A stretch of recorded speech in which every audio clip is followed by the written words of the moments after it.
وبركاته إن الحمد لله نحمده ونستعينه ونستغفره ونعوذ بالله من شرور أنفسنا ومن سيئات أعمالنا من يهده الله فلا مضل له ومن يضلل فلا هادي له وأشهد أن لا إله إلا الله وحده لا شريك له وأشهد أن محمدا عبده ورسوله أما بعد فإن خير الحديث كتاب الله وخير الهدي هدي محمد صلى الله عليه وسلم وشر الأمور محدثاتها وكل محدثة بدعة وكل بدعة ضلالة وكل ضلالة في النار أعوذ بالله السميع العليم من الشيطان الرجيم من همزه ونفخه ونفسه يا أيها الناس اتقوا ربكم الذي خلقكم من نفس واحدة وخلق منها زوجها وبث منهما رجالا كثيرا ونساء واتقوا الله الذي تساءلون به والأرحام إن الله كان عليكم رقيبا يا أيها الذين آمنوا اتقوا الله وقولوا قولا سديدا يصلح لكم أعمالكم يغفر لكم ذنوبكم ومن يطع الله ورسوله فقد فاز فوزا عظيما قال رب اشرح لي صدري ويسر لي أمري واحلل عقدة من لساني يفقهوا قولي ربي زدني علما وزدني فهما সমস্ত প্রশংসা সেই মহান সত্তা আল্লাহ সুবহানাহু ওয়া তাআলার জন্য, যিনি আমাদের সৃষ্টি করেছেন। শুধু সৃষ্টি করেননি, এই পৃথিবীতে সহস্র কোটি মাখলুকাত সৃষ্টি করার পরেও যিনি আমাদের এই মানব জাতিকে সর্বশ্রেষ্ঠ জাতি, সর্বশ্রেষ্ঠ মাখলুকাত এবং সর্বশ্রেষ্ঠ নবী মুহাম্মদে আরবি সাল্লাল্লাহু আলাইহি ওয়াসাল্লামের উম্মত হিসেবে প্রেরণ করেছেন, সেই মহান সত্তা আল্লাহ সুবহানাহু ওয়া তাআলার সংক্ষিপ্ত শুকরিয়া সুজুদ আদায় করি। তার নিজেরই শেখানো ভাষা দিয়ে সকলে এক বাক্যে পড়ি আলহামদুলিল্লাহ। হাসানপুর যুবকবৃন্দের পরিচালনায় আজ 20 জুন 2025 জুমাবার আপনারা যে আলোচনা সভার আয়োজন করেছিলেন এবং আজকের এই আলোচনা সভাটিকে সফল করার জন্য যারা সার্বিক দিক দিয়ে সাহায্য এবং সহযোগিতা করেছেন, তাদের প্রত্যেকের নাম স্বতন্ত্রভাবে নিয়ে শুকরিয়া আদায় করা সম্ভব নয়। তারপরেও যারা অর্থ, শ্রম, অক্লান্ত পরিশ্রম, দোয়া এবং পরামর্শ দিয়ে সহযোগিতা করেছেন, আল্লাহ সুবহানাহু ওয়া তাআলা তুমি তাদের প্রত্যেকের নেক নিয়াত এবং নেক আমলগুলোকে কবুল করে নাও। সকলে পড়ি আমিন। মহান সত্তা আল্লাহ সুবহানাহু ওয়া তাআলার কাছে দোয়া, এই প্রার্থনা, আল্লাহ সুবহানাহু ওয়া তাআলা, আমরা মানুষ, আমরা কম বেশি ছোট বড় ভুল ত্রুটি বিচ্যুতি গুনাহ পাপ অন্যায় করে থাকি। আজকের এই আলোচনা সভার ওসিলায় আমাদের পেছনের ছোট ছোট গুনাহগুলোকে তুমি ক্ষমা করে দাও। সকলে পড়ি আমিন। সম্মানিত সুধী, বাদ মাগরিব থেকেই বিভিন্ন আলোচক তারা পবিত্র কোরআনুল কারীম এবং হাদিসে মুবারাকা থেকে অনেক গুরুত্বপূর্ণ আলোচনা আপনাদের সামনে পেশ করেছেন। আজকের এই আলোচনা সভার মধ্যম লগ্নে আপনাদের সামনে উপস্থিত হয়েছি একটি নির্দিষ্ট বিষয়ের উপরে কথা বলার জন্য। আজকে যে বিষয়ে গুরুত্বপূর্ণ আলোচনা হবে, আলোচ্য বিষয় ভারতবর্ষে মুসলিমদের অধঃপতনের কারণ। কি বললাম বলেন তো? গোটা বিশ্বের কথা বলিনি, ভারতীয়, তাতে আমরা ইন্ডিয়ান মুসলিমদের যে অধঃপতন, এই অধঃপতনের কারণ কি? মুসলিম জাতি গোটা বিশ্ব জগতে আজকে নির্যাতিত, নিষ্পেষিত, লাঞ্ছিত, বঞ্চিত, পদদলিত এমন কোনো জায়গা নেই বা এমন কোনো রাষ্ট্র নেই যে জায়গা বা রাষ্ট্রে মুসলিমরা আজকে নির্যাতিত নয়। মুসলিম রাষ্ট্র গোটা বিশ্বজগতে প্রায় 56 কান্ট্রি আছে, প্রায় 56-র অধিক, যেখানে মুসলমানরা সংখ্যা গরিষ্ঠ। 200-র অধিক রাষ্ট্র আছে গোটা বিশ্বজগতে। প্রায় মানুষের সংখ্যা 750 কোটি, ধর্মের সংখ্যা 4,500, মুসলমানের সংখ্যা গোটা বিশ্বজগতে 180 কোটি।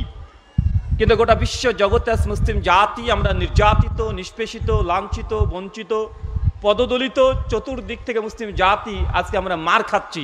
খাচ্ছি কি খাচ্ছি না কথা বলেন? কিন্তু আমাদের সংখ্যায় তো কম নয়। আমরা তো সংখ্যার দিক থেকে প্রায় 180 কোটি, 1 কোটি 2 কোটি নয়, প্রায় 180 কোটি। কিন্তু সার্বিক দিক থেকে মুসলমান গোটা বিশ্বে আজকে নির্যাতিত।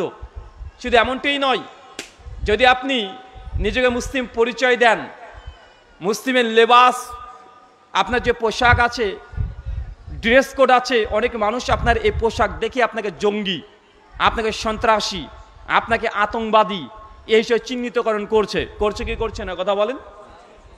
যারা একটু ট্রেনে এখন চলাচল করছেন 14-র পরে, মানে 2014 সালের পরে মোটামুটি মুসলিমরা একটু ট্রেনে বা খোলামেলা জায়গাতে একটু ঘোরাফেরা করবে, এটা নিয়েও মুসলিম জাতির মধ্যে আজকে অন্তরে ভয় ভীতি কাজ করে কি করে না? প্রত্যেক দিন কোনো না কোনো জায়গাতে আপনারা দেখছেন যে মুসলিম জাতির ওপরে ইন্ডিয়াতে কমপক্ষে মব লিঞ্চিং করা হচ্ছে, হত্যাযজ্ঞ চালানো হচ্ছে, পিটিয়ে হত্যা করে দেওয়া হচ্ছে, কখনো তাদেরকে জয় শ্রীরাম এই ধ্বনি দিয়ে তাকে বেধড়ক পেটানো হচ্ছে। এই নিউজগুলো দেখতে পাচ্ছেন না? দেখা যাচ্ছে কি যাচ্ছে না? এখন চোখ মুখ বন্ধ করে যদি বলেন যে না, যারা যেখানে করছে করুক, আমাদেরকে এখনো করে নাই, আমাদের পিঠ এখনো বেঁচে আছে। কিন্তু আপনি মনে রাখবেন, যদি পাশের বাড়িতে আগুন ধরে যায়, পাশের বাড়িতে যদি আগুন দাউ দাউ করে জ্বলে, আর আপনি যদি মনে করেন যে আপনি নিরাপদে আছেন, তো আপনার মতো মূর্খ বা বোকা এই সৃষ্টি জগৎ আর কেউ হতে পারে না। কেন? কারণ পাশের বাড়িতে আগুন জ্বলছে মানে অচিরে যে কোনো মুহূর্তে আপনার বাড়িতে আগুন জ্বলতে পারে কি পারে না? তাই আপনাকে আগে থেকে সেফটি নিতে হবে কি হবে না? যদি মনে করেন যে পাশের বাড়িতে আগুন দাও দাও করে জ্বলছে, তো আপনার আমার দুটো কাজ। এক, যদি 2টা সন্তান থাকে, একজন সন্তানকে পাঠিয়ে দিতে হবে যে পাশের বাড়িতে যে আগুন দাও দাও করে জ্বলছে, ওই আগুনে তুই পানি ঢেলে দে। আর এক ছেলেকে বলতে হবে আমার বাড়ির চতুর্দিকে পানি দিয়ে ভিজিয়ে দে। কেন? কোনো ক্রমে ওই আগুন যেন ছিটকে আমার বাড়িতে আসতে না পারে। এটা বুদ্ধিমান একজন পিতার কাজ। ঠিক আপনাকে আমি এটাই বলার উদ্দেশ্য যে গোটা বিশ্ব জগতে মুসলিম জাতি আজকে নির্যাতিত, একটার পর একটা চলছেই। আর বিশ্ব জগৎ এখন যে জিও পলিটিক্স চলছে, যে কোনো মুহূর্তে গোটা বিশ্ব জগতের 3য় বিশ্বযুদ্ধ শুরু হয়ে যেতে পারে। একদম দরজায় এসে ঢং ঢং করে ঘন্টা বাজানো হচ্ছে। আমাদের শেখ আনোয়ারুল হক ফাইজি হাফিজাহুল্লাহ, আমার আলোচনা পূর্বে তিনি শরীয়তের বিষয়ে অনেক নীতিমালা, শরীয়তের বিভিন্ন বিষয়, তিনি ছোটখাটো বিষয়গুলো নিয়ে আলোচনা করেছেন, আপনাদেরকে বোঝানোর চেষ্টা করেছেন। আজকে তো জুমাবার ছিল, নিঃসন্দেহে জুমাতে প্রত্যেক এলাকাতে বিভিন্ন রকমের আমল আখলাক নিয়ে আলোচনা হয়েছে কি হয় নাই? হয়েছে। মুসলিমরা শরীয়ত জানেন এমনটা নয়, নামাজ পড়তে হবে, না পড়লে সে কাফের হয়ে যায়। যে ব্যক্তি সুদ খায়, সে মায়ের সঙ্গে জেনা করলে যে পাপ, সে পাপ একাই করছে। কোনো মুসলমান যদি কারোর সঙ্গে প্রতারণা করে, আল্লাহ নিয়ে বলছেন ফালাইসা মিন্না, সে আমাদের দলভুক্ত না, এটা আপনি জানেন। ধোঁকাবাজি করা যাবে না, গীবত করা যাবে না, পরনিন্দা পরচর্চা, মানুষের সামনে অথবা পেছন থেকে সমালোচনা করা যাবে না। এই আলোচনা আপনারা অনেক শুনেছেন কি শোনেন নাই? শুনে আপনারা ভাবেন যে হুজুরদের শুধু একই কাজ, এই মদ খাওয়া যাবে না, বিড়ি খাওয়া যাবে না, সিগারেট খাওয়া যাবে না। আর হুজুরদের আরেকটা কাজ জান্নাত, জাহান্নাম, কবর আযাব, এই সব সময় একই জিনিস বারবার বলে।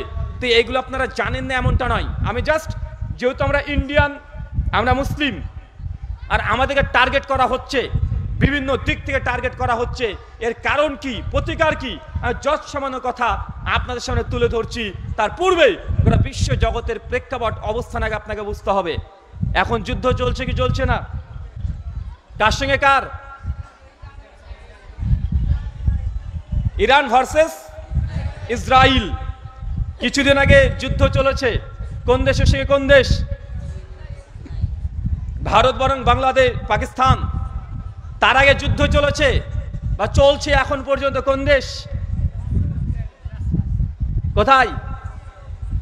ফিলিস্তিন। গাজার মুসলিমদেরকে হত্যাযজ্ঞ চালিয়েছে। তার আগে যুদ্ধ চলছিল গোটা বিশ্ব জগতে। কোন দেশ? Ukraine, Russia. চলছে না? চলছে কি চলছে না? তার আগে যদি দেখতে যান আরো 20 বছর আগে, তার লেবানন, সিরিয়া, সব জায়গাতে কোনো না কোনো ভাবে যুদ্ধের সঙ্গে মুসলমানরা জড়িত আছে। আছে না নাই? কোনো না কোনো ভাবে যুদ্ধের সঙ্গে জড়িত আছে। এখন ইরাক আর ইসরায়েলের সঙ্গে যুদ্ধ চলছে, 1 সপ্তাহ পার হয়ে গেল। যদিও মিডিয়াতে কোন দেশের কতটা মৃত্যুবরণ করছে এগুলো নিয়ে অত ঘাটাঘাটি চলছে না, আমরা সেই ইস্যুতে যাব না। জাস্ট আপনাকে এতটা বোঝানোর চেষ্টা করছি, ইরাকের সঙ্গে এখন ফিলিস্তিনের যুদ্ধ চলছে। মানুষ নিঃসন্দেহে মারা যাচ্ছে, এর মধ্যে কোনো সন্দেহ নেই। কিন্তু অনেক যারা জিও পলিটিক্স বোঝেন তাদের দাবি হচ্ছে কোনোভাবে যে কোনো মুহূর্তে এর মাধ্যমে তৃতীয় বিশ্বযুদ্ধের সূচনা হতে পারে। কেন? কারণ এর বড় অনেকগুলো কারণ আছে। কয়েকটা কারণ বলি, বুঝতে পারবেন, তখন আপনার অবস্থান বুঝতে পারবেন। তারপরে ভারতের প্রেক্ষাপটে মুসলমানদের কি করণীয় এটা আপনাকে আগে বোঝাবো। চলেন। ইরাক এটা মুসলিম রাষ্ট্র, গোটা বিশ্বের মানুষ জানে। কিন্তু মূলত ইরাককে যারা শাসন করছে দীর্ঘদিন যাবৎ ধরে তারা হচ্ছে শিয়া। কারা? কথা বলেন। তারা শিয়া। আর ইতিহাস এটা সাক্ষ্য দেয় যে শিয়া মুসলিমদের হাতে সুন্নি মুসলমান তথা আমরা আহলুস সুন্নাহ ওয়াল জামা যে পরিমাণে আমরা হত্যা হয়েছি, এই সিরিয়াতে, লেবাননে মুসলমানের সঙ্গে মুসলমানের যে লড়াই হয়েছিল, ইরাকের আজকের যারা যোদ্ধা, আজকে যারা ফিলিস্তিনের, আজকে যারা ইহুদিদের সঙ্গে লড়াই করছে ইসরায়েলের সঙ্গে, এরাই সেই সময় সুন্নি মুসলমানদেরকে লাখ লাখ মুসলমানের সঙ্গে তারা হত্যাযজ্ঞ চালিয়েছে। 1, 2, ফিলিস্তিন এটা সম্পূর্ণ ইহুদি দখলদারিত্ব তাদের এখন আছে। আর ইহুদি মানেই আপনাকে বলতে হবে না এরা মুসলমান বন্ধু না শত্রু, বলতে হবে? কথা বলেন না। তৃতীয় পয়েন্ট মনে রাখবেন, ইরাকে যারা এখন যোদ্ধা, যারা যুদ্ধ করছে ইহুদিদের বিরুদ্ধে, তাদের সঙ্গে আমাদের অবস্থান কেমন হওয়া উচিত? আমরা একটাই কথা বলি, ইহুদিদের বিরুদ্ধে যদি আপনার বাড়ির কুত্তা যদি ঘেউ ঘেউ করে, আমরা তারপরেও দায়িত্বের বোধ থেকে আমরা ওই কুত্তার সঙ্গে সমর্থন দেব। কথা কি বুঝতে পারলেন? বুঝতে পারেননি মনে হয়। যেমন আন্তরিক যদি একটা কুত্তাও যদি ইহুদিদের বিরুদ্ধে আজকে ঘেউ ঘেউ করে, আমরা কি বলবো? কথা বলেন। আমরা কার সমর্থন দেব? সমর্থন কার দেবেন? ওই কুকুরটার। মনে রাখবেন, নমরুদের বাহিনীকে আল্লাহ সুবহানাহু ওয়া তাআলা ধ্বংস করেছিল মশা দিয়ে। কি দিয়ে? নমরুদকে আল্লাহ শেষ করেছে, দুনিয়া থেকে বিদায় দিয়েছে কি দিয়ে? মশা থেকে। তার মানে মশার দ্বারা যদি নমরুদ ধ্বংস হয়, এখন কি মশাকে আপনি ভালোবাসবেন? না পৃথিবীর কোনো মানুষ ভালোবাসে? ভালোবাসে কি? ভালো তো বাসে না।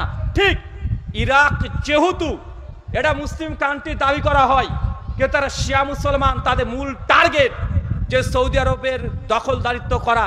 তো আজকে আমাদের এই বর্তমান যেই যুদ্ধ চলছে, এখানে আমরা ওই কথাগুলো বাদ দিয়ে আমরা শুধু এতটাই বলতে পারি যে এরা যেহেতু ইহুদিদের সঙ্গে লড়াই করছে, তাই আমাদের আন্তরিক দোয়া থাকবে তাদের জন্য, আল্লাহ তুমি বাতিলদেরকে পরাস্ত করে। চলে বলি আমিন। কেননা ফিলিস্তিনের যে পরিমাণ মুসলমানদেরকে হত্যাযজ্ঞ চালিয়েছে, 55,000 ছোট ছোট শিশুকে হত্যা করেছে এই ইহুদিরা। আজকে তাদের সঙ্গে যুদ্ধ ইরাকের। এখন জিও পলিটিক্স কি বলছে? এখানে মারাত্মক পয়েন্ট লুকিয়ে আছে। বারবার এখন ইসরায়েল নেতানিয়াহু তিনি বারবার চাপ করছে কাকে? আমেরিকাকে। আমেরিকা কি বলে চাপ করছে? যে আপনাদের যত রকমের নিউক্লিয়ার বোমা আছে দ্রুত রাতারাতি যেন ইরাকে মেরে দেওয়া হয়। আর একটা যদি বোমা মেরে দেয় তাহলে গোটা ইরাক ধ্বংস হয়ে যাবে। বারবার ইহুদিরা চাপ দিচ্ছে কাকে বলেন তো ভাই? ডোনাল্ড ট্রাম্পকে। ডোনাল্ড ট্রাম্প পরপর টুইট করছে না? ঘন্টার পর ঘন্টা ধরে টুইট করে চলে যাচ্ছে। আর এদিকে ইরাকের সঙ্গে সম্পর্ক ভালো, দোস্তির সম্পর্ক, বন্ধুত্বের সম্পর্ক চীন। কি নাম বললাম? চীন। পৃথিবীর 2টা সুপার পাওয়ার। কয়টা? আচ্ছা, ওইদিকে কি কেউ নাচানাচি করছে নাকি রে ভাই? আপনারা মাঝে হাত তুলছেন, ওইদিকে কি আবার কে আছে ওইদিকে? সরি তো আপনারা লুকমা দিচ্ছেন না এতদিন ধরে? ও বলে এসেছেন, ধন্যবাদ, শুকরান। বারবার ইরাক করছি, তাই না? ইরান। কি নাম বললাম? তো এতগুলো শ্রোতা আপনার একটা লুকমা তো দেবেন রে ভাই, একটু লুকমা দিতে হবে মাঝে মধ্যে। বক্তাদের ভুল হবে। কুল্লু বানি আদম খত্তাউন, প্রত্যেক আদম সন্তান ভুলকারী। সুনান তিরমিজি হাদিস না 2499 সনদ হাসান। আল্লাহ নবী বলছেন প্রত্যেক বানি আদমের দ্বারা ভুল ত্রুটি বিচ্যুতি হবে।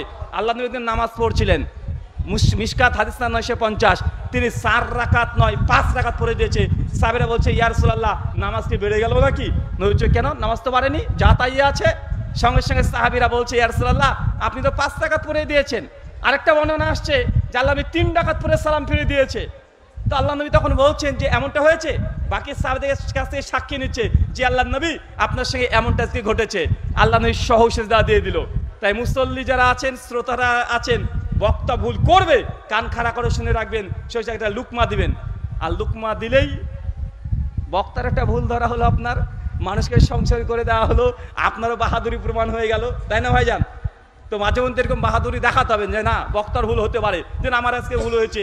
আমি বারবার বলছি ইরাক হবে হচ্ছে ইরান। তো গোটা বিশ্ব জগতের 2টা সুপার পাওয়ার, কয়টা? একটা হচ্ছে আমেরিকা, ওই যে ডোনাল্ড ট্রাম্প একদম বাঘের মতো বসে আছে। আমাদের দেশের সঙ্গে দারুণ সম্পর্ক মোদিজি এবার গিয়েছিল আমেরিকাতে, গিয়ে আজকে আমেরিকাকে সরকার ট্রাম্প সরকার বলে চলে এসেছে। যদি আমেরিকার মানুষ হিন্দি বুঝে না, উনি হিন্দিতে বলে এসেছে, দারুণ সম্পর্ক। আর অপরদিকে আর একটা গোটা বিশ্ব জগৎকে কন্ট্রোল করার জন্য, সুপার পাওয়ার হওয়ার জন্য দীর্ঘ 50 বছর ধরে মরিয়া হয়ে আছে, সে চীন। কারা কথা বলেন? চীন। ওরে চ্যাং চুং চুং চাং চাং ওরা। কিন্তু ওদের যা গোটা বিশ্ব জগতে বর্তমান 2025 সালের যা বাজেট, গোটা বিশ্ব জগতে তারা যেভাবে ইনভেস্ট করছে, গোটা বিশ্ব জগৎ এখন চীনের পায়ে চুম্বন করছে। আস্তে আস্তে আস্তে আস্তে এই আমেরিকা থেকে গোটা বিশ্বের ইউরোপ কান্ট্রিগুলো মুখ ফিরিয়ে নিচ্ছে। তো এখানে এই যুদ্ধে তাদের ইন্টারেস্ট কি? বারবার ইসরায়েল তথা ইহুদিরা ট্রাম্পকে চাপ করছে যে না, ইরানকে একটা আয়রন ডোম দিয়ে অথবা যে কোনো মিসাইল দিয়ে একদম উড়িয়ে দাও, তাতে আমাদের সঙ্গে সঙ্গী হয়ে যাও। কিন্তু এই আমেরিকা ট্রাম্প একটু ভয় পাচ্ছে। কিসের ভয় জানেন? ট্রাম্প ভয় পাচ্ছে, আমেরিকা ভয় পাচ্ছে, কারণ ইরানের সঙ্গে চায়নার সম্পর্ক অনেক বহুত দামি সম্পর্ক। কেন? কারণ চায়নাতে যে পরিমাণে তেলের প্রয়োজন হয়, তার 80% তেল যায় ইরান থেকে। কোথা থেকে? 80%। যদি ইহুদিদের সঙ্গে যদি যুদ্ধটা যদি ইরানের লাগাতার লেগে থাকে, তো তেল এখন চায়নাতে যা বন্ধ হয়ে গেছে, প্রায় প্রত্যেক ড্রামে কয়েক ডলার দাম বাড়তে শুরু করেছে।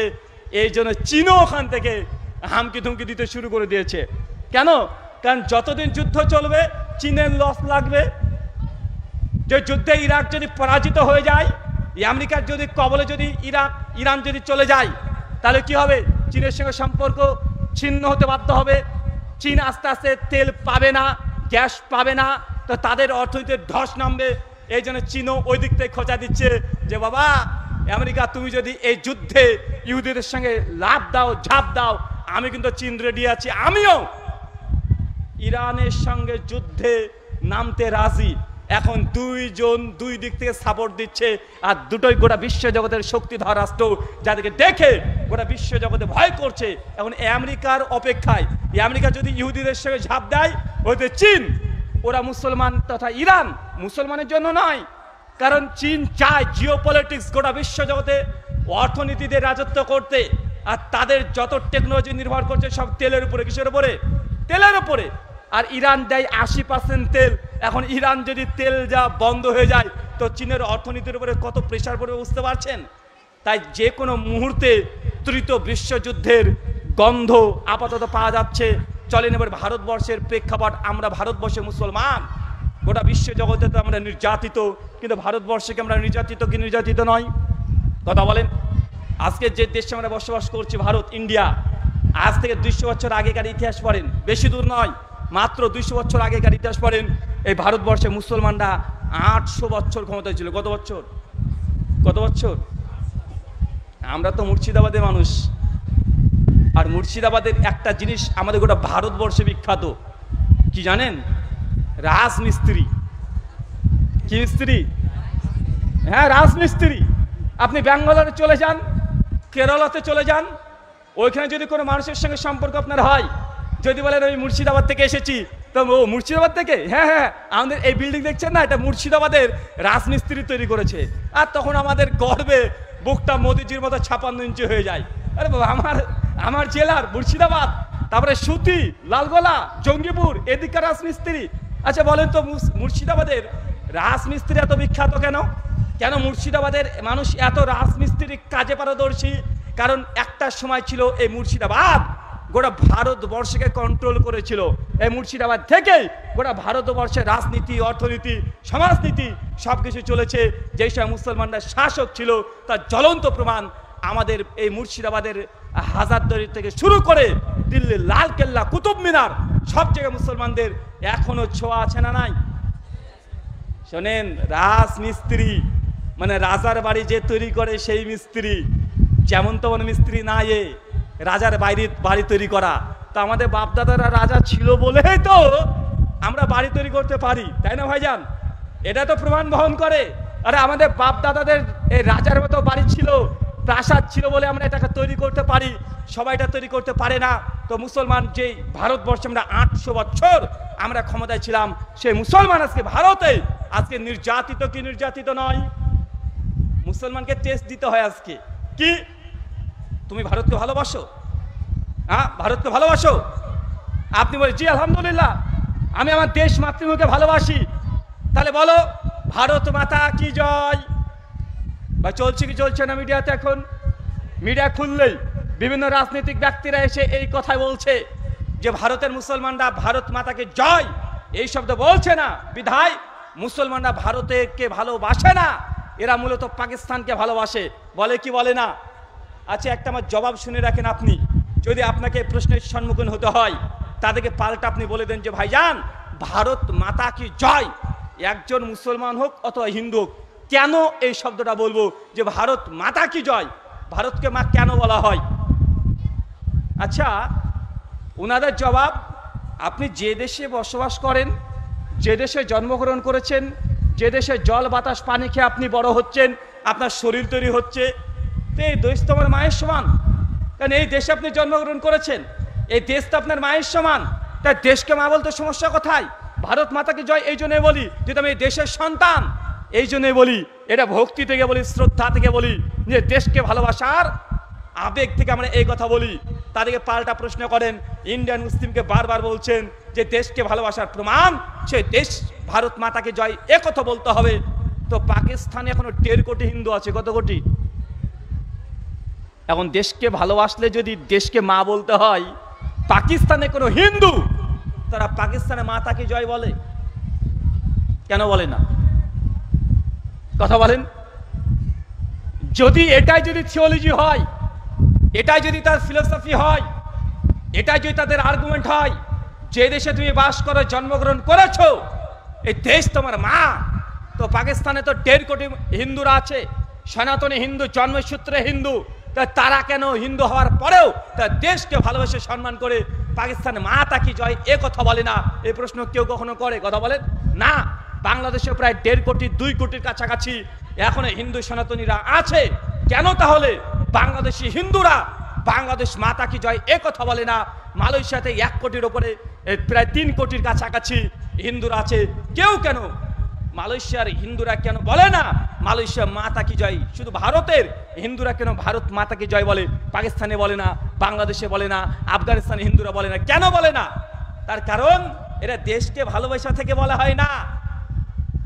মূলত তারা মনে করে ভারত ভূমি এটা পবিত্র ভূমি, এখানে যতগুলো অবতার এসেছে, রাম লক্ষ্মণ থেকে শুরু করে শ্রীকৃষ্ণ পর্যন্ত যতগুলো অবতার, একদম কুর্মা অবতার, ভামান অবতার, রাম বলরাম পরশুরাম সবাই এই ভারতের মাটিতে এসেছে। যেহেতু এটা দেবতাদের এই জন্মভূমি, তার জন্য এই ভারতকে তারা মাতা কি জয় বলছে, এই জন্য তারা গোটা বিশ্বকে তারা মাতা কি জয় বলে না। তো মুসলমান আমরা কোনো দেশকে মা বলে স্বীকৃতি দিই না। মুসলমান যদি কোনো দেশকে মা বলে স্বীকৃতি দিত, তাহলে প্রথম যে দেশকে মা বলতো সেই দেশটার নাম কি বলেন তো? মক্কা আর মদিনা। তো তাদের ব্রেনে কি এতটুকু বুদ্ধি নেই যে মুসলমানরা ভারত মাতাকে জয় বলছে না, এই জন্য মুসলমানকে বলছে জঙ্গি সন্ত্রাসী, মুসলমানরা ইন্ডিয়াকে ভালোবাসে না? যদি মুসলমানরা কোনো দেশকে মা বলতো, এই থিওলজিতে বিশ্বাসী হতো, তাহলে প্রথম বলতো মক্কা মাতা কি জয়, মদিনা মাতা কি জয়, সৌদি আরব মাতা কি জয়। ভাই বলতো কি বলতো না? পাকিস্তানে মুসলমানরা কি কখনো বলেছে যে পাকিস্তানে মাতা কি জয়? আফগানিস্তানে মুসলমানরা কি কখনো বলেছে আফগানিস্তানে মাতা কি জয়? বাংলাদেশের মুসলমানরা কখনো বলেছে যে বাংলাদেশ মাতা কি জয়? পৃথিবীর 57খানা রাষ্ট্র আছে, কোন মুসলমান তার দেশকে মা বলে না, কিন্তু ভারতে, ইন্ডিয়াতে মুসলমানকে জোর করে ভারত মাতাকে জয় বলতে বাধ্য করা হচ্ছে। আর তারা বলছে না, তাদেরকে বলছে আতঙ্কবাদী, জঙ্গি, সন্ত্রাসী। ভাই বলা হচ্ছে কি হচ্ছে না? বা এটা আমাদের থিওলজি না যে দেশকে আমরা মা বলবো। দেশকে মায়ের সঙ্গে সম্মান করা, বন্দে মাতরম তোমার কাছে মাথা নত করি, এই শব্দ বলা, তার পুজো অর্চনা করা মুসলমানরা শিরক মনে করে। আর আপনারা একটা কথা মনে রাখবেন, ভারত মাতা এটা শুধু কোনো কবিতার লাইন নয়। ভারত মালা একটা মাতা, একটা আইডল, একটা মূর্তি, যেটা দেবী দুর্গার একটা রূপ। কি বললাম, কথা বলেন? কালী পুজোকে দেখেছেন? কালীর কয়টা রূপ জানা আছে আপনার? কালীর হচ্ছে 8টা রূপ। একটা কালী পূজা দেবেন শ্যামলা নীল বর্ণের, হয় না? অনেক বড় হয় কি হয় না? ওটা হচ্ছে শ্যামা কালী। আর একটা কালীকে দেখবেন কুচকুচে কালো, একটু সাইজের ছোট হয়, একদম কালো, কুচকুচে কালো। ওই কালীটাকে দেখেছেন? কালী পূজাটাকে, ওটা হচ্ছে কি? শ্মশান কালী। ঠিক দেবী দুর্গার অনেকগুলো রূপ আছে, তার মধ্যে একটা ভারত মাতা উত্তরপ্রদেশে একটা দেবীর 3টে মন্দির পর্যন্ত আছে। ভারত মাতা বলতে শুধু আমাদের দেশকে মাতা বলছে না, এই ভারতকে মাতা বলছে না, একটা দেবী। স্বয়ং দুর্গা যেমন একটা দেবতা দেবী, কালী যেমন একটা দেবী, লক্ষ্মী যেমন একটা দেবী, ভারত মাতা এটা একটা আইডলের নাম, এটা একটা মূর্তির নাম। এবং তার মন্দির আছে, ইউপিতে আছে, রাজস্থানে আছে। এখন আপনি গুগল হাফেজাউল্লাহকে প্রশ্ন করেন, এখনই লিখেন যে ভারত মাতা মন্দির, এখনই লিখেন, এখন দেখবেন 10-12টা ভারতবর্ষে ভারত মাতা মন্দির আছে। কিন্তু বলেন তো মুসলমানরা কি এই কথা বলতে যাবে? এটা যদি মুসলমানরা বলে, তার ইমান থাকবে? ইমান থাকবে? ইমান থাকবে না, ডাইরেক্ট বেঈমান হয়ে যাবে।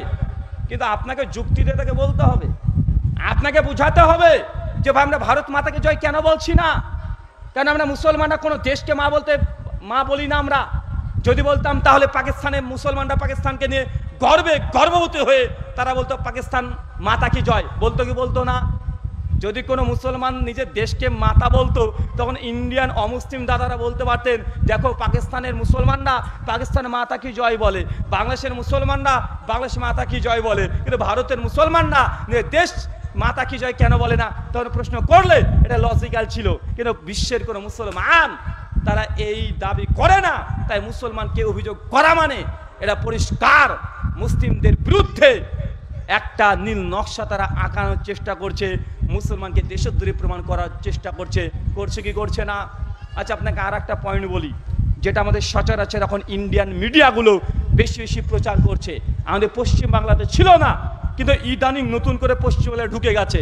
ওই যে 3-4 বাটি খাওয়া দাওয়া করেছে, শুনেছেন না ভাইজান? 3-4 বাটি খেয়ে এখন আবার তারা এবার অনেক বড় বড় কথা বলছে, এমন বড় বড় কথা বলছে, মানে এদের মানে কোনটা মুখ আর কোনটা পিছন বোঝা খুব দুষ্কর। মানে কথা বলা তো লাইসেন্স তো লাগেই না, না তারা ধর্ম বোঝে, না তার রাজনীতি বুঝে, মুখ দিয়ে যা ইচ্ছা তাই বলে দিচ্ছে। মানুষ তাদেরকে মনে করছে বড় বড় লিডার, মনে করছে কি করছে না? তাদেরকে বড় বড় লিডার মনে করছে। আমরা রাজনীতি আমরা করি না, কোনো রাজনীতি পক্ষেও না, আমরা বিপক্ষেও না, কিন্তু রাজনীতি যখন আমার ধর্মের মধ্যে এসে নাক গলাবে, তখন ভাই কথা বলতে হবে কি হবে না? যখন রাজনীতির পক্ষে বিপক্ষে আমরা কথা বলি না, যা মন চায় সে তাই করুক কা, আমরা এই কথাই বলি সুরের সঙ্গে লড়াই করার জন্য। আমরা নর্দমাতে নাম তো রাজি না, কিন্তু জোর করে যদি আমার ধর্মকে নিয়ে যদি রাজনীতি করতে চাই, ধর্মের নামে যদি অবমাননা করে, যদি তারা নাক গলায় বা আমাদেরকে একটু নাক গলাতে হয় কি হয় না? এটা ডিফেন্স, ইন্ডিয়ান সংবিধান 153 আমাদেরকে এই অধিকার দিয়েছে, যদি আমাকে কেউ যদি আঘাত করে তার জবাব দিতে আমরা পারি। কিছুদিন থেকে বলছে, দেখো বিশ্বের যে রাষ্ট্রে মুসলমানরা বেশি, যেখানে মুসলমানরা বেশি, ওইখানে আমাদের সংখ্যালঘু যারা আছে তথা অমুসলিমদের উপরে মুসলমানরা নির্যাতন করে। পশ্চিম বাংলায় মুসলমানরা এখন কম, যদি পশ্চিম বাংলায় মুসলমানরা বেশি হয়ে যায়, তাহলে পশ্চিম বাংলাকেও তারা পাকিস্তান বানিয়ে দিবে, তারা বাংলাদেশ বানিয়ে দেবে। ভাই কথা বলছে কি বলছে না? তার মানে পরোক্ষভাবে তারা যে ন্যারেটিভ প্রচার করতে যাচ্ছে, মুসলমানরা বিশ্বের যেখানেই বেশি সেইখানেই হিংসা, সেখানে নির্যাতন, সেখানে অমুসলিমদের উপরে অত্যাচার, হত্যা, ভাই এগুলো প্রমাণ করার চেষ্টা করছে না? চট করে আপনাকে উদাহরণ দিয়ে বলে দেখো, পাকিস্তান মুসলমানরা কেউ হিন্দুদের উপরে নির্যাতন করে, বাংলাদেশ কিভাবে হিন্দুদের উপরে মুসলমানরা নির্যাতন করে, চট করে দুটো দেশের নাম তারা উদাহরণ দিয়ে দেয়। দেয় কি দেয় না? আচ্ছা বলেন তো, যারা মাধ্যমিক মোটামুটি পাস করেছেন, পৃথিবীতে মুসলমান সংখ্যাগরিষ্ঠ রাষ্ট্র কয়টা বললাম? কয়টা বলেছি? প্রায় 56+, 50-এর অধিক ধরে নেন, 50+। কিন্তু এই হলুদ মিডিয়াগুলো, এই গোবর মিডিয়াগুলো বারবার তারা বলছে যেখানে মুসলমানের সংখ্যায় বেশি সেই রাষ্ট্রই তারা অমুসলিমদের নির্যাতন করে। উদাহরণ বাংলাদেশ পাকিস্তান, বাংলাদেশ পাকিস্তান করে মুখে ফেনা তুলে ফেলছে, তুলছে না ভাইজান? তাদেরকে পাল্টা প্রশ্ন করে বলেন, ভাই পৃথিবীতে তো দুটো ইসলাম সংখ্যাগরিষ্ঠ রাষ্ট্র না, বরং 50-এর অধিক। সৌদি, দুবাই, কুয়েত, কাতার, মালয়েশিয়া, সিঙ্গাপুর, ইন্দোনেশিয়া, এগুলো মুসলিম সংখ্যাগরিষ্ঠ দেশ কি দেশ না? দেশ কি দেশ না? আপনি সৌদি আরবে কদিন দেখেছেন যে হিন্দুদের উপরে অত্যাচার চলছে, খ্রিস্টানদের উপরে অত্যাচার চলছে, হিন্দুদের মন্দিরকে ভাঙা হয়েছে, হিন্দুদেরকে জোর করে কালেমাই তাওহীদ পাঠ করানো হয়েছে, তাদেরকে মন্দির থেকে বের করে দেওয়া হয়েছে? কোনো একদিন সিঙ্গেল এমন কোন নিউজ দেখেছেন? কোন খবর দেখেছেন? কারণ সৌদি আরব তো ইসলাম সংখ্যাগরিষ্ঠ নয়, শুধু ওদের ইসলাম প্রতিষ্ঠিত আছে। সৌদি আরব থেকে কখনো তো দেখেননি যে বেধর্মীদেরকে বা অমুসলিমদেরকে জোর করে পেটানো হচ্ছে। আজ পর্যন্ত দেখেছেন? কুয়েতে দেখেছেন, কাতার, মালয়েশিয়া, সিঙ্গাপুর, ইন্দোনেশিয়া, পৃথিবীর সংখ্যাগরিষ্ঠ 50-এর অধিক রাষ্ট্র আছে, কোনো জায়গায় অমুসলিমদের উপরে মুসলিম সংখ্যাগরিষ্ঠ রাষ্ট্র কখনোই নির্যাতন করে না। আমি অবাক হই, কোথায় জানেন? মালয়েশিয়াতে আছে মাত্র 6% হিন্দু। কয় পার্সেন্ট? 6%। আর 76% মুসলমানের দেশ মালয়েশিয়া। আমি গত 1 বছর আগে মালয়েশিয়াতে গিয়েছি। মালয়েশিয়ার ক্যাপিটাল সিটি কোলালামপুর, ওখানেও ঘোরাফেরা করেছি। প্রায় 3-4টে রাজ্য তথা জেলা, আমরা যেটা জেলা বলছি জেলা ভিত্তিক প্রোগ্রাম করেছি, প্রায় 10-এর অধিক ঘোরাঘুরি করেছি। অসংখ্য মুসলিম আছে। আচ্ছা, ভারতবর্ষে মুসলমানরা 17%, যারা খাতরে মে হে তারা আছে 80%। কত পার্সেন্ট? মানে মিডিয়া যে বলছে হাম খাতরে মে হে, ওরা আছে কত পার্সেন্ট? 80%। মুসলমান কত আছে? 17%। তো ভাই কেমন হয়ে গেল হিসাবটা? যারা 80%, তাদেরকে 17%-এর কাছে খাতরে মে হে। অপরদিকে মালয়েশিয়াতে 76% মুসলমান, 6% হিন্দু। মানে হিন্দুরা সংখ্যালঘু, কিন্তু মালয়েশিয়াতে কোনো হিন্দু তারা খাতরে মে নাই। কিন্তু যে দেশ একমাত্র সংখ্যাগরিষ্ঠ অমুসলিমদের দেশ, 100 কোটির কাছাকাছি হিন্দু সনাতনীরা আছে, আর মাত্র 20-25 কোটি মুসলমানের কাছে নাকি তারা খাতরে মে হে। চিন্তা করা যায়?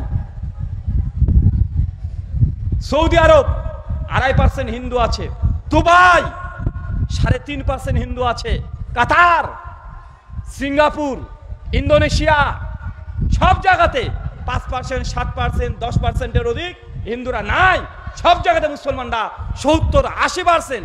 তারপর তো ওইসব দেশগুলোতে হিন্দুরা খাতরে মে নাই, কিন্তু ভারতে হিন্দুরা সংখ্যাগরিষ্ঠ হয়েও তারা খাতরে মে হিসাবে তো মিলে না। আপনি হিসাবে মিলাতে পারেন? যদি খাতরে মে হওয়ার কথা ছিল তো সৌদি আরবে হিন্দুরা খাতরে মে হতো, দুবাইয়ে হতো, কুয়েত, কাতার, মালয়েশিয়া, বাহরাইন, ইন্দোনেশিয়া, একদম পুরো গালফ কান্ট্রিগুলো, মধ্যপ্রাচ্য, ওই দেশগুলোতে অমুসলিমরা খাতরে মে হতো। কিন্তু ওইসব দেশে তো একজন অমুসলিমদের উপরে কোনো নির্যাতন নিপীড়ন হয় না। কিন্তু যে দেশে 80% তারা, 100 কোটির কাছাকাছি তারা, আর মাত্র 20-25 কোটি মুসলমান, এদের কাছে নাকি তারাই খাতরে মে হে। এরে মানুষ না পাই যে মানে ভাই, হিসাব মিলাতে পারেন? কিছুদিন আগে উত্তরপ্রদেশের ওই যে, এখন আমার মতো, আমার তো একটু চুল উঠেছে, কিছুদিন আগে করেছিলাম, উনি বলছেন যেখানে মুসলমানের ঘর থাকে 50 জন, 50টা মুসলিম গ্রামে 10 জন হিন্দুরা টিকে থাকতে পারে না। কিন্তু 50 জন হিন্দুদের মধ্যে 10 জন মুসলমান সুরক্ষিত থাকে, প্রচার করছে না। তারা বোঝানোর চেষ্টা করছে যেখানে মুসলমানদের সংখ্যায় বেশি ওইখানেই নাকি নির্যাতন হয়। সংসদের দেশগুলোর নাম বলবেন কান ধরে, একটু দেখ, দুবাই, কুয়েত, কাতার, মালয়েশিয়া। আর একটা প্রচার করছে তারা এইভাবে, যেখানে মুসলমানরা ক্ষমতায় আছে, সংখ্যায় বেশি, ওই দেশে মুসলমানদের অর্থনীতি তারা নাকি ফকিরের চাইতেও খারাপ হয়ে গেছে। উদাহরণ পাকিস্তান, বাংলাদেশ। আবার উদাহরণ দিয়ে বলছি, দেখেছো আমাদের ইন্ডিয়ান 100 টাকা সমান বাংলাদেশের 140 টাকা। তারা কত পিছিয়ে আছে অর্থনীতিতে? আমাদের ইন্ডিয়ান 100 টাকা মানে পাকিস্তানের 263 টাকা। দেখেছো মুসলমানরা যেখানে সংখ্যায় বেশি, ইসলামী রাষ্ট্র যেখানে চালু হয়েছে, শরিয়া ল যেখানে চালু হয়েছে, সে দেশগুলো অর্থনীতিতে একদম পিছিয়ে আছে। আমার দেশ অনেক আগিয়ে আছে। প্রচার করছে কি করছে না? মানে পরোক্ষভাবে ইসলামকে তারা বোঝানোর চেষ্টা করছে ইসলাম যে দেশে থাকবে সে দেশ অর্থনীতি থেকে শুরু করে সব দিক দিয়ে ধ্বংস হয়ে যাবে। প্রচার করছে কি করছে না? একটু কান ধরে বলে দিবেন যে দাদা, সৌদি আরব 1 টাকা মানে তাদের রিয়াল সমান ইন্ডিয়ান কত টাকা? কত টাকা? লাখ 25 প্লাস। কত প্লাস? মালয়েশিয়ার টাকাকে বলে রিঙ্গিত। মালয়েশিয়ার 1 রিঙ্গিত সমান আমাদের ইন্ডিয়ান প্রায় 22 থেকে 23 টাকা। আর কুয়েতের কথা তো বাদিয়ে দিলাম। কুয়েতের 1 টাকা মানে ইন্ডিয়ান কত? 270 থেকে 200-300 টাকা পর্যন্ত এভারেজ সবসময় আপ ডাউন করে। চিন্তা করেছেন? মানে ওখানকার 1 টাকা মানে ইন্ডিয়ান প্রায় 300 টাকা। কিন্তু টাকওয়ালা যারা আছে তারা আবার বলছে মুসলমানরা যেখানে সংখ্যায় বেশি সেখানে অর্থনীতি একদম জিডিপি নাকি একদম তলে চলে যায়। অথচ গোটা বিশ্ব জগতের 56খন ইসলামিক কান্ট্রি অর্থনীতি দেখেন, আপনি লজ্জা পাবেন আমার দেশ নিয়ে, যে আমার দেশের অর্থনীতি এত নিচে চলে গেল, এত নিচে চলে গেল। অত ছোট ছোট রাষ্ট্র মালয়েশিয়া, সৌদি আরব, দুবাই, কুয়েত, কাতার, এগুলো ভারতবর্ষের মাত্র উত্তরপ্রদেশ আর আমাদের পশ্চিমবাংলা জুড়া দিলে যত বড় সৌদি আরব তার চাইতে ছোট, মালয়েশিয়া তার চাইতে ছোট। তাদের জিডিপি আস্তে আস্তে আকাশচুম্বী হয়ে যাচ্ছে। কিন্তু আমাদের ভারতের, ইন্ডিয়ার যেখানে এতগুলো দেবতা, এতগুলো ঈশ্বর ভগবান জন্মগ্রহণ করলো, সে দেশে লক্ষ্মীর পুজো হয়, মানে অর্থের দেবীর পুজো হয় সে দেশে। আজকে দেখেন অবস্থা কি, 120 টাকা লিটার তেল। সেই যে কবে যে 68 টাকা লিটার পেট্রোল কিনেছিলাম রে ভাই 2014-র আগে, ভেবেছিলাম কমবে কমবে কমবে, কমছে 70 পয়সা, 60 পয়সা, 54 পয়সা কমিয়ে দিচ্ছে। আর কমানোর পরে পেপারে হেডলাইন একদম দাদার ছবি দিয়ে একদম আজকে 60 পয়সা পেট্রোল দাম কমে দিয়েছে। দেখছেন না ভাইজান? যাই হোক, মানে ছবি দিতে ভুলে না, যাই করবে ছবি। পাকিস্তানকে মেরে ধরে কেটে ছেটে শ্বাস করে দিল।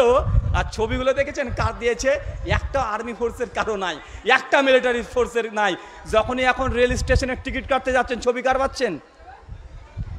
আপনার ট্রেনের টিকিট কাটেন না? আচ্ছা, ট্রেনের টিকিট যখন কাটছেন, রিজার্ভেশন কনফার্ম হচ্ছে, ওই নিচে ছবি কার আছে? কার ছবি? হ্যাঁ, দিয়ে রেখে দিয়েছে। আরে দেশ স্বাধীন করলো কে? ছবি প্রচার হয় কার? চিন্তা করতে পারছেন? মানে দেশ কোন দিকে যাচ্ছে সেই দিকে না দেখে শুধু মুসলমান, শুধু মুসলমান, শুধু মুসলমানের এটা দেখো, ওটা দেখো, ওটা দেখো। আর এই মুসলমান মানে তারা মনে করে বাংলাদেশ আর পাকিস্তান, কিন্তু সৌদি, দুবাই, কুয়েত, কাতার, মালয়েশিয়া সবগুলো ভুলে যায়। ভাই ভুলে যাচ্ছে কি যাচ্ছে না? আল্লাহ সুবহানাহু ওয়া তাআলা আপনাদের আমাদেরকেও বুঝার তৌফিক দান করতে হলে পড়ি আমিন। বলছে মেয়েরা খুব চিল্লাচ্ছে, একটু চিল্লাতে নিষেধ করেন। তো ভাই ওই মেয়েটাকে স্বামী 20 বছর ধরে সংসার করছে, 20 বছর ধরে বলছে আস্তে কথা বলো, আস্তে কথা বলো। ও স্বামীর কথা শুনে না আমার কথা শুনবে? ও স্বামীর কথাই শুনে না। আর আপনি চিন্তা করবেন না, মেয়ে মানুষ সব জায়গাতে বেশি, ও জাহান্নামেও বেশি। দেখেন পুরুষের চাইতে মেয়েরা বেশি এসেছে, আসে না ভাইজান? যার সাথে যেখানে যায় সেখানে বলে হুজুর এখানে কি প্যান্ডেল দেখছেন, মেয়েদের ডবল প্যান্ডেল হয়েছে। আবার বাজারে চলে যান, ওখানে ওরা বেশি, সব জায়গায় বেশি না। আবার জাহান্নামে যাবেন, ওখানেও বেশি। মানে ওরা সব জায়গাতে আছে, মানে কোনো জায়গায় বাদ নাই। তাই ভাই আমি একদিন এসে 1 মিনিট বললে ওরা কি চুপবে? ওরা মানে ওরা যত বলবেন তত উল্টো দিকে যাবে। কোন দিকে যাবে? উল্টো দিকে যাবে। কেন জানেন? কারণ মেয়েদের সাইকোলজি সম্পূর্ণ উল্টো। আপনি পুরুষ মানুষ যতটা পজিটিভ চিন্তা করবেন, মেয়েরা তত নেগেটিভ চিন্তা করবে। আপনি যদি আপনার স্ত্রীকে একবার বলেন, তোমাকে কিন্তু ওই যে তোমাকে লাল একটা শাড়ি দিয়েছিলাম না, দারুণ লাগে তোমাকে দেখতে এটা পরলে, সবাই বলে হ্যাঁ ওটা লাল নাকি, খয়েরি, তাই বলবে, কিন্তু ওটা লাল। কথা বুঝতে পারলেন না? মনে হয় যা বলবেন ওই একটু হলেও আপনার বিরোধিতা করবেই। করে কি করে না? আচ্ছা, কার কার করে একটু হাত তোলেন তো। হ্যাঁ, কার কার করে? মানে আর হাত উঠবে না, মানে এটা তাদের ফিতরাত, এটা তারা করবে। জোর করলেও আপনি পারবেন না। তার জন্য বারবার বলি যে মেয়েদের শরীরে একটা হরমোন তৈরি হয়, সে হরমোনের নাম হচ্ছে ইস্ট্রোজেন হরমোন। কি হরমোন? Oestrogen hormone. আর এই হরমোনটা পুরুষের শরীরে তৈরি হয় না, ও যত সামান্য তৈরি হয়, সামান্য। ইস্ট্রোজেন হরমোনের কাজ কি জানেন? সন্দেহ করা। কি করা বলেন তো? মানে আমাদের ভিতরে সন্দেহ কাজ করে না, কেন তৈরি করে? মানে কেন এই সন্দেহ কাজটা করে? কারণ আমাদের শরীরে কম বেশি ইস্ট্রোজেন হরমোন হয়, আর মেয়েদের শরীরে অধিক পরিমাণে ইস্ট্রোজেন হরমোন হয়। এই জন্যই তারা অধিক পরিমাণে সন্দেহ করে। চাচা বয়স আপনার 80 হয়ে গেছে জানি, চাষির বয়স 75, দাঁত একটাও নাই আপনাদের দুজনের, দাঁত শেষ দুজনেরই। কিন্তু আগামী কাল যদি আপনি চাচা ওই কালু দাদি, ওর বয়সও ধরেন 80, চাচা যদি কালু দাদির সঙ্গে ওই বাঁশ ঝাড়ের নিচে দাঁড়িয়ে দাঁড়িয়ে গল্প করে, আর চাচি যদি দূর থেকে দেখে যে আপনি ওই বুড়ির সঙ্গে গল্প করছেন, চাচি ঝাঁটা নিয়ে হাঁটতে হাঁটতে গিয়ে বলবে যে তোমার 80 বছর পার হয়ে গেল, দুদিন পর কবরে ঢুকবে, এখন তো লুচ্চ আমি যাইনি না। বলে কি বলে না? মানে তাদের প্রথম কাজ সন্দেহ করা, ভালো দিয়ে তারা দেখতে পায় না। প্রথম কাজ কি করবে বলেন তো? সন্দেহ করা। আর আমাদের সাইকোলজি বলছে, মনোবিজ্ঞানী, এদের মানুষ প্রতিদিন যে কথা বলে, কি বলে কথা বলেন? আমি যে কথা বলছি না, কথা, এই যে দুটো অক্ষর লাগলো, তো প্রতিদিন মানুষের এই নিউরন ব্রেন থেকে কথা, ওয়ার্ড প্রায় 3 লক্ষ একটা পুরুষ মানুষের ব্রেনে, প্রাপ্তবয়স্ক ব্রেন থেকে নিঃসরণ করতে পারবে। কত? প্রায় 3 লাখ এই কথা ডেলিভারি করতে পারবে। প্রত্যেকটা জিনিসের একটা লিমিটেশন আছে না নাই? আমার চোখ খুব বেশি দূরে গেলে দেখতে পাই না, আমার কানের সাউন্ড খুব বেশি শুনতে পাবে না, কেন? লিমিটেশন আছে। তো মানুষ আমরা যে কথা বলছি, আমাদের এই কথা বলারও একটা লিমিটেশন আছে। প্রতিদিন একটা প্রাপ্তবয়স্ক পুরুষ মানুষ 3 লক্ষ শব্দ ব্যবহার করতে পারে, মানে অক্ষর। এর বেশি হয়ে গেলে দেখবেন আপনার মনটা একটা কেমন বিরক্তিকর ভাব চলে আসে, মেজাজটা খিটখিটে হয়ে যায়, কথা বলতে ভালো লাগে না। ভাই এমন হয় কি হয় না? এমন হয় কি হয় না? হয়তো, তাই না? আচ্ছা, এটা হচ্ছে আমাদের পুরুষ মানুষ, আমাদের ব্রেন। আচ্ছা বলেন, একজন মেয়ে মানুষ, তার ব্রেনে, তার মগজে প্রতিদিন কত লাখ, মানে কত লক্ষ শব্দ তৈরি হয় আপনি জানা আছে? কত লাখ বলেন তো? পুরুষ মানুষের কত বললাম? 3 লাখ। আর একজন মেয়ের ব্রেন থেকে মানে প্রতিদিন কত অক্ষর নির্গিত হয় আপনি জানা আছে? 6 লাখ। কত লাখ? 6 লাখ। তা আপনি পুরুষ মানুষ, আপনার ব্রেন থেকে 3 লক্ষ শব্দ প্রতিদিন ব্রেন আপনাকে ডেলিভারি দিচ্ছে, আপনার নিউরন। এই জন্য আপনি 3 লক্ষ কথা বলার পরে দেখবেন আর কথা বলতে ভালো লাগবে না, শরীরটা ম্যাচ করবে। অতিরিক্ত কথা বলে তখন মেজাজ ছিটছিটে হয়ে যাবে। তা আপনি পুরুষ মানুষ, আপনি বাইরে চলাচল করেন, আপনার দোকান আছে, ওখানে কাস্টমারের সঙ্গে কথা বলছেন, আপনার 3 লাখ শেষ। শিক্ষক মানুষ, প্রতিদিন পড়াচ্ছেন, 3 লাখ শেষ। কিন্তু আপনার বউটা তো বাড়িতে আছে, ওর তো অত কথা তো আর খরচ হয় না, কেন? বাড়িতে রান্না বান্না করছে, ছেলে পুলে পালছে, এখন ওর তো প্রতিদিন 6 লক্ষ শব্দ তৈরি হচ্ছে। এখন বলেন এই মেয়েটা কি করবে? ও তো পাশে বাড়িতে গিয়ে বলবে, বুবু আয় তোর একটু উকুন দেখে দিই, আর চুলটাকে ধরে একদম গোটা প্রতিবেশীকে, গোটা রাষ্ট্রের যা খবর সব শেয়ার করে দেয়, আছে না নাই? তাই আপনার স্ত্রী যে কথা বলবে বেশি, এটা স্বাভাবিক, এটা ন্যাচারাল, এটা নিয়ে টেনশন করেন না। শুধু আপনার স্ত্রী না, পৃথিবীর সমস্ত মানে যার স্ত্রী আছে তারা একটু বেশি কথা বলবে, এটা বায়োলজিক্যালি আল্লাহ এইভাবে সৃষ্টি করেছে, আপনাকে মেনে নিতে হবে। আর যদি না মানতে পারেন তাহলে কি করবেন? বাউল হয়ে যান, জঙ্গলে গিয়ে ধ্যান করবেন, এটা ছাড়া কোনো উপায় নাই। আল্লাহ কবুল করুক, আমিন। শুকরান, জাযাকাল্লাহ খায়রান, বারাকাল্লাহ ফিকুম। শেষ করে দিচ্ছি। আল্লাহ সুবহানাহু ওয়া তাআলা আমরা যতটুকু আলোচনা করলাম, এই আলোচনা আমাদের প্রত্যেককে বোঝার তৌফিক দান করে পড়ি, আমিন। আমাদের মধ্যে যারা অসুস্থ আছে, আল্লাহ সুবহানাহু ওয়া তাআলা তুমি আমাদের প্রত্যেকে শিফা দান করো, আমিন। শুকরান, জাযাকাল্লাহ খায়রান, বারাকাল্লাহ ফিকুম। শেখ চলে এসেছে না?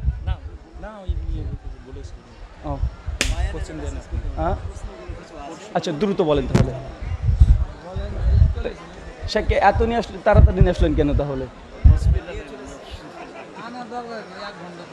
না না, খুব বেশি দেন, আপনি পড়তে থাকেন, দ্রুত পড়তে থাকেন। ঈদের নামাজ মেয়েদের জন্য মসজিদে পড়া যাবে কি? ঈদের নামাজ মেয়েদের জন্য মসজিদে পড়া যাবে কি যাবে না? নারী অথবা পুরুষ স্বাভাবিক পরিস্থিতিতে মসজিদের মধ্যে বা ঘেরা জায়গায় বা ছাউনি বিছানা আছে এমন কোনো জায়গায় নামাজ পড়া উচিত নয়। জামে তিরমিজির একটা হাদিস আছে, শেখ আল্লামা নাসিরুদ্দিন আলবানী রাহিমাহুল্লাহ এই বিষয়ে পরে একটা স্বতন্ত্র মাকালাত তিনি রচনা করেছেন যে ঈদের নামাজ উন্মুক্ত ময়দানে হবে, এটাই সুন্নাহ। ওপর গাছ ছাউনি যেন এবং ঘেরাও যেন না থাকে, কিন্তু ব্যতিক্রম ঝড় বৃষ্টি, শত্রুর ভয়, এমন কোনো ইনসিডেন্ট যদি ঘটে সেক্ষেত্রে অপারগ অবস্থাতে আপনি মসজিদে সে জামাত নিয়ে আসতে পারেন। তাই ঈদের নামাজ হবে উন্মুক্ত ময়দানে। কোথায় কথা বলেন? উন্মুক্ত ময়দানে। কোনো মিম্বারের প্রয়োজন নেই, ওপরে ছাউনি করারও দরকার নেই। ঈদের সালাত মানে এমনভাবে আল্লাহ নবী আলাইহিস সালাম তিনি করেছেন। শুকরান, জাযাকাল্লাহ। দ্রুত। ইসরায়েল এবং ইরানের যুদ্ধ চলছে, আমরা কোন মুসলিমরা কোন পক্ষে হব? ইরাক ইসরায়েল যুদ্ধ চলছে, কোন পজিশন আমরা নেব আমি আলোচনার শুরুতে বলে দিয়েছি। ইরাক বিশেষ করে আহলুস সুন্নাহ ওয়াল জামাত, ইরান বিশেষ করে আহলুস সুন্নাহ ওয়াল জামাতের সঙ্গে তাদের শত্রুতা অনেক বেশি। তাদের হাতে যে পরিমাণে রক্ত আছে, মুসলমানের রক্ত আছে, এত পরিমাণ রক্ত ইরানের হাতে কোনো অমুসলিমদেরও নাই। তাই তারা যে আমাদের মানে বন্ধু এমন নয়, বরং তাদের ইতিহাস তারা খলিফা পর্যন্ত হত্যা করে দিয়েছে। কথা বুঝতে পারছেন? কারণ ইরানে যারা আছে তারা জাইদিয়া ফিরকা শিয়া, মানে কট্টরপন্থা, মানে ওদের অধিক কট্টরপন্থা। কিন্তু আমরা কি বলেছি? ইহুদিরা তার চাইতে ভয়ঙ্কর, তার চাইতে পাপী, তার চাইতে অভিশিষ্ট। তাদের বিরুদ্ধে যদি কুত্তাও ঘেউ ঘেউ করে আমরা সেই কুকুরের সঙ্গে আছি। কথা বুঝলেন না মনে হয়? নমরুদকে ধ্বংস করেছে কে? মশা। তার মানে মশার প্রেমে পড়ে যায়েন না।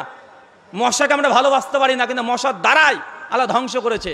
এই জন্য আমি দোয়াতেও বলেছি, আল্লাহ বাতিলকে তুমি বাতিল দিয়ে ধ্বংস করে দাও, আমিন। পিতার অর্থ ছিল না এবং তার ছেলে কি পিতার মৃত্যু হয়ে গেছে, তার ছেলে কি হজ করতে পারে পিতার জন্য? পিতা জীবিত ছিল, মারা গেছে, সেই সময় পিতার উপরে হজ ফরজ হয়নি আর্থিক দিক থেকে। পুত্র পরবর্তী সময়তে হজ করতে পারবে কি পারবে না, মনে রাখবেন কারো যদি বদলি হজ করতে হয় তাহলে আগে আপনার উপরে হজ যদি ফরজ হয় আগে আপনার হজ কমপ্লিট করতে হবে, তারপরে কারো বদলি হজ। কথা বুঝতে পারলেন? 2, পিতা যদি ওসিয়ত করে যায় তাহলে তো ওসিয়ত যদি করে যায় এমন একজন ব্যক্তি হজ করবে যার উপরে হজ ফরজ থাকলেও হজ কমপ্লিট করেছে। এ বিষয়ে শেখ প্রফেসর ডক্টর আসাদুল্লাহ গালিব স্যারের বই আছে সালাতুর রসুল, সংক্ষিপ্ত আলোচনা আছে কয়েকটা মাসালা নিয়ে, আলোচনাটা দেখতে পারেন। শুকরান। কোন এক মসজিদে ইমাম মুয়াজ্জিনের কিরাত শুদ্ধ না, তাদের পিছনে নামাজ হবে কি? মুয়াজ্জিনের কিরাত যদি বিশুদ্ধ না হয় আপনার নামাজ হবে কি হবে না? সূরা বনী ইসরাঈল 15 নম্বর আয়াত, একের পাপের বোঝা আরেকজনের উপরে বাড়াবে না। সহিহ বুখারীতে ইমাম বুখারী রাহিমাহুল্লাহ 594 নম্বর হাদিসের অধীনে হাসান বসরি রাহিমাহুল্লাহ মুতাফাক 10 হিজরি তার একটা কল নকল করেছেন যে বিদাতি ফাসিক ব্যক্তির পেছনে ইমানদার বান্দাদের নামাজ হয়ে যাবে, তবে কি নাই মামার চাইতে কানা মামা যখন ভালো তখন হবে। কথা বুঝতে পারলেন না মনে হয়? এখন দেখছেন যতগুলো আপনার মুসল্লি আছে ওই সবগুলোর কিরাত একদম চাইনিজ মার্কা। এখন যে আছে মূলত ওরটাই ভালো। এখন কি করবেন বলেন ভাইজান? এখন ওকে দিয়ে চালাতে হবে। আর দ্বিতীয়ত মনে রাখবেন, যে ইমামের প্রতি মুসল্লির অধিকাংশ অসন্তুষ্ট যদি নারাজ হয় তাহলে সেই ইমামের ইমামতি করাটাই অত্র মসজিদে বৈধ নয়। এখন ইমামের কিরাত যতটা না গুরুত্বপূর্ণ তার চেয়ে গুরুত্বপূর্ণ যে ইমামের প্রতি মুসল্লিদের সন্তুষ্টি আছে না নাই। জোর করে অনেক সময়তে ইমাম এমন ইমামতি করছে কিন্তু অধিকাংশ মুসল্লিরা নারাজ আছে না নাই? আছে। শুকরান। মসজিদ কি শুধু নামাজের জন্য সীমাবদ্ধ? আর যদি হয়ে থাকে এটা তাহলে কেন? মসজিদ কি শুধু নামাজের জন্য সীমাবদ্ধ? না, শুধু নামাজ কেন হবে? জিকির আছে, তাসবিহ আছে, তাহলিল আছে, কোরআন পাঠ আছে, খুতবা আছে। আপনি কি করবেন? রাজনীতি গল্প করবেন ভাবছেন নাকি? মানে ওটা তো লিখেননি। এমনি শোয়া টোয়া করবেন, মানে একটু শুবেন, মানে একটু ঘুমাবেন, বিশ্রাম নেবেন। হ্যাঁ, এরকম রিয়াজ সহিহ বুখারীতে পাওয়া যায়। ইবনু ওমর রাদিয়াল্লাহু তাআলা আনহু যতদিন বিবাহ হতো না ততদিন মসজিদে এসে পড়ে থাকতেন। আবু হুরায়রা রাদিয়াল্লাহু তাআলা আনহু হাদিস শেখার জন্য মসজিদে সবসময় থাকতেন। তবে মনে রাখবেন, মসজিদ ইবাদতের জায়গা। আল্লাহ নবী বলেছেন যে মসজিদ ইবাদতের জায়গা, এখানে আদান প্রদান, ব্যবসা, লেনদেন, অর্থের আদান প্রদান এগুলো করা যাবে না। দেখা যাচ্ছে আপনার এলাকাতে মসজিদ আছে, আমি গিয়েছি বা ইয়াসিন ভাই গিয়েছে, যার পরে হঠাৎ করে আপনার মসজিদের মধ্যে দামি একটা মোবাইল ইয়াসিন ভাই রেখে চলে এসেছে। একটু পর ধরে মনে পড়লো, আরে মোবাইলটা তো থুয়ে এসেছি মসজিদে। এখন ইয়াসিন ভাই বলছে যে আমি বক্তা মানুষ বা আমি বক্তা মানুষ, আমার মোবাইল মসজিদে ভুল করে থুয়ে এসেছি। এখন আমরা দুজন ঢুকেছি, ঢুকে আমরা বলছি কি গো আমার মোবাইলটা থুয়েছি, কেউ দেখেছো না কি গো? এখন আপনাদেরকে কি বলতে হবে জানেন? আল্লাহ রাহুল ভাই আর ইয়াসিন ভাই মোবাইল যেন না পাই, নবী এইভাবে বলেছে। মসজিদ থেকে হারানো কোনো বিজ্ঞপ্তি দিলেই বা খোঁজ খবর করবে, তার জন্য ওই জিনিস না পায়, এর জন্য দোয়া করতে হবে। যদি মুসলমান হন, আশিক রাসূল হন, পানখা মুসলমান যদি না হন, তাহলে আপনাকে এরকমই দোয়া করতে হবে। জি, আহলিল হাদিস হওয়ার জন্য তথাকথিত যে আহলে হাদিস আছে তাদের নাম দিতে হবে, ইয়া অন্য একটা কোনো সংগঠন করা যাবে? বুঝি না। আহলুল হাদিস হওয়ার জন্য তথাকথিত আহলে হাদিস নাম সংগঠন করা কি জরুরি, না অন্য কোনো ইসলামিক সংগঠন করলেও আহলে হাদিস হওয়া যায়? প্রশ্নের মধ্যে তো আপনার অনেক ঝাল আছে, আর ঝাল মিশিয়ে প্রশ্ন করেছেন। তথাকথিত শব্দ কেন লাগালেন? প্রথম কথা, সংগঠন আপনি করবেন না, আপনার পছন্দ না, আপনি বর্জন করেন, তার বিরুদ্ধে আপনাকে আন্দোলন করতে হবে না। যারা করছে তারা যদি কল্যাণকর কাজ করে, করতে দেন। কথা বুঝতে পারলেন না ভাইজান? কিন্তু আপনি সংগঠন করছেন না, তার জন্য আপনাকে সংগঠনের বিরোধিতা করতে হবে, এটা তো অনেকটা হিন্দুদের মতো আচরণ হয়ে গেল। গরু তোর ভগবান, সে গোশ খাবে না, খাবে না, আমি তো মুসলমান, আমি তো আর তাকে ভগবান মানি না, তাহলে আমাকে বিরোধিতা করতে হবে, এটা অনুচিত কাজ। কথা বুঝতে পারলেন? কোরআন সুন্নাহর আলোকে সংগঠন করা বৈধ, কোনো সমস্যা নেই। যেখানে দারুল হারব, দারুল কুফার আছে, দারুল আমান, যেগুলোতে সংগঠনের প্রয়োজন নেই। যেখানে ইসলাম প্রতিষ্ঠিত আছে, সংগঠনের দরকার নেই। কেন? ওখানে রাষ্ট্র ইসলাম দিয়ে চলছে। কিন্তু দারুল হারব যদি হয়, দারুল দাওয়া যদি হয়, এরকম যদি হয়, এইসব জায়গাতে মুসলমানরা ঐক্যবদ্ধ থাকবে, এটা আমাদের দায়িত্ব, আমাদের কর্তব্য। কিন্তু আপনারা এটাকে অপব্যাখ্যা করেন। আহলুল হাদিস হওয়ার জন্য নামের দরকার নেই। এই প্রশ্ন যদি আপনাকে ঘুরে ফিরে আপনাকে বলি যে ভাই, মুসলিম হওয়ার জন্য কি তথাকথিত মুসলিম দাবি করার শর্ত, না কোরআন হিসেবে করে আমল করলে আপনি মুসলিম বলতে পারবেন? অনেক মুসলমান তো আছে মদ খায়, আছে না নাই? অনেক মুসলমান আছে গাঁজা খায়, আছে না নাই? এই তো পাশে ধুলিয়ান, বিড়ি ফ্যাক্টরির মালিক আপনারা। হ্যাঁ, সাদগায় জারিয়া পাবেন, সমস্যা নাই। যে বিড়ি বাঁধছে সেও পেয়ে যায় ফজিলত। যেই স্বামী বিড়ির পাতা অফিস থেকে নিয়ে এসে দিচ্ছে সাইকেলে, ওই স্বামী ফজিলত পেয়ে যাবে। আর যে বিড়ি বাঁধছে ও তো পাবেই, যে বিড়ি শেখছে সেও পাবে, যে বহন করছে সেও পাবে, আর যে টান দিচ্ছে ও পাবে। মালিক তো স্পেশালভাবে পাবে।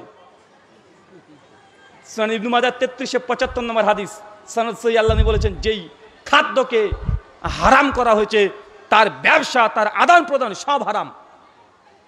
বেশ্যাবৃত্তি করা জায়েজ নয়, ভালো, সবাই জানি। হুজুর আমি তো বেশ্যাবৃত্তি করি না, মানে আমি তো ওদের কাছে যাই না, তবে একটা কারখানা খুলে রেখে দিয়েছি। আমি তো সিনেমা দেখি না, কিন্তু হল আছে আমার। এরকম হয়ে গেল না ভাইজান? আল্লাহ সুবহানাহু আপনাদেরকে ক্ষমা করুক, আমিন। ইমাম ও মুয়াজ্জিন সরকারি যে বেতনটা পাইছে, ওই বেতনটা ঠিক নিয়ে নিচ্ছে, কিন্তু একামত আজানও দিচ্ছে না, ইমামতি করছে না। ইমামের পেছনে খুব লাগা অভ্যাস রে ভাই তোদের। ওকে মসজিদে বেচারা তোরা 3,500 টাকা বেতন দিস, আর মমতা দিদি 1,000 টাকা, 1,500 টাকা, 2,000 টাকা দেয়। এখন আপনাদের হিসাব ওইদিকে খুব বেশি। যেমন হুজুর, এই যে দেখেন, আমাদের হুজুর যে নামাজ পড়ে তার দাড়ি নাই, ওর পেছনে নামাজ পড়া জায়েজ হবে? যে প্রশ্ন করছে ও দাড়ি চাচা।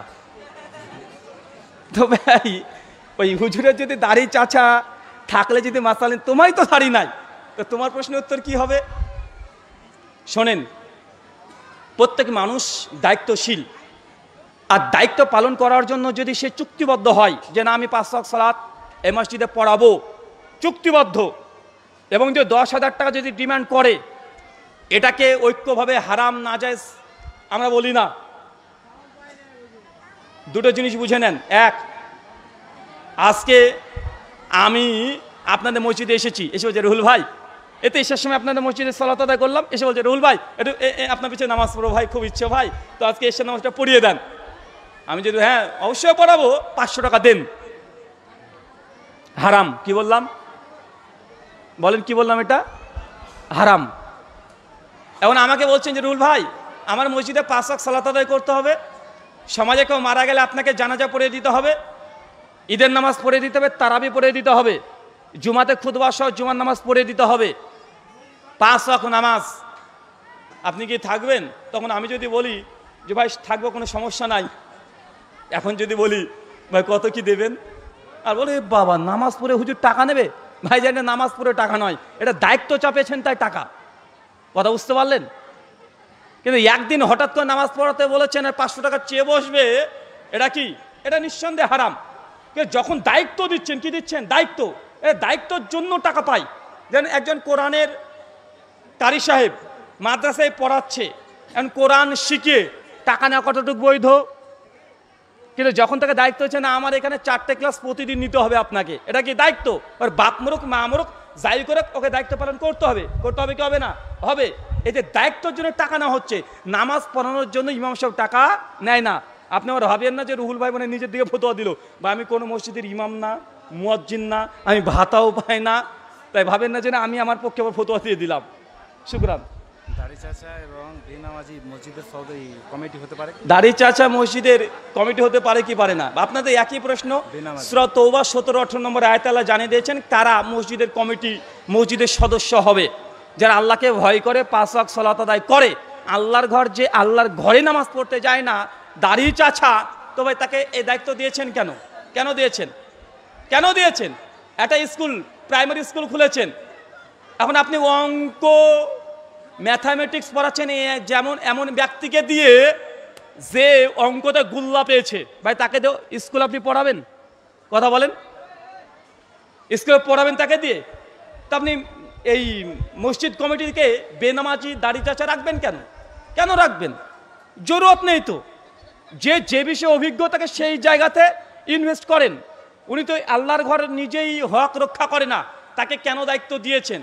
দিয়েছেন আপনি, আবার প্রশ্ন করছেন আপনি, এটা কেমন হয়ে গেল ভাইজান? দ্রুত।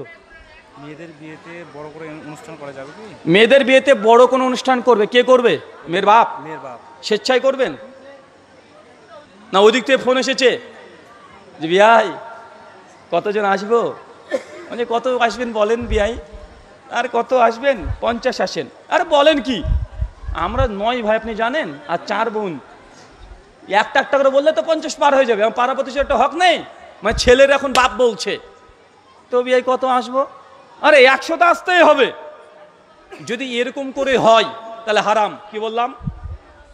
মেয়ের বিয়েতে মেয়ের বাপের 1 টাকা খরচ হবে, কোরআন হাদিস দ্বারা প্রমাণিত নয়। 1 টাকা খরচ হবে। হ্যাঁ, যদি অনুষ্ঠান করতে চান ছেলের খরচ হবে। ওলেমা বিয়ের পরের দিন ওলেমা করবেন, যেটা আপনারা সমাজে বৌভাত বলছেন। বৌভাত না, ওলেমা। এখন ছেলে যদি চাই, ছেলে বাপ যদি চাই যে গোটা পাড়াকে কেন, একদম গোটা পশ্চিমবাংলার মানুষকে খাওয়াবো, খাওয়ান, আপনার সামর্থ্য আছে, কিন্তু মেয়ের বাপের বাড়িতে নয়। কি বললাম? মেয়ের বাপের বাড়িতে না। মেয়ের বাপ যদি মনে করেন আমার মেয়ে আছে, আমি অনুষ্ঠান করব, মানুষকে খাওয়াবো, খাওয়াতে পারেন, তবে